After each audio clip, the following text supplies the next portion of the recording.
હાલો, જય માતાજી, જય મુરલીધર મિત્રો। આપણે આ દેશી દવાને આપણે જોઈ શકીએ છીએ કે આ વનસ્પતિ છે એ એક અદ્ભુત જડીબુટ્ટી છે અને આ જડીબુટ્ટીને આપણે કઈ રીતે ઉપયોગ કરવી અને કેવા રોગની અંદર ઉપયોગ કરવી એ આ વિડીયોમાં આપણે જાણવાનું છે। કે તમે જાણી લો કે આ વિડીયો છે, આ વિડીયોની અંદર આપણે એવું જાણવાનું છે કે કોઈને પણ ગમે એવી જૂની તાતર ખરજવું હોય તો આ વનસ્પતિનો ઉપયોગ કેવી રીતે આપણે કરશું ને કેવી રીતે આ વનસ્પતિથી ગમે એવી જૂની હોય તાતર તો મટી જાય છે।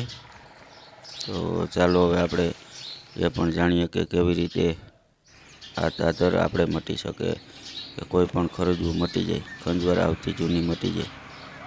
પહેલાં તો આની હુકેલી શીંગ લેવાની, એને સરખી રીતે શીંગુને અંદરથી મેથી જેવા દાણા નીકળી કાઢી લેવાના।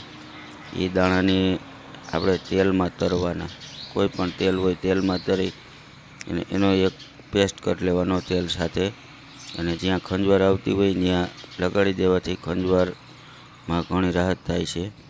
અને ત્યાર પછી એક લીલી પણ આનો ઉપયોગ એવો છે કે લીલી શીંગમાંથી દાણા કાઢી એનો પેસ્ટ કરી અને લગાડવાથી તાતર ખરજવું વયું જાય। અમારી વિડીયોને લાઇક, શેર અને સબસ્ક્રાઈબ કરી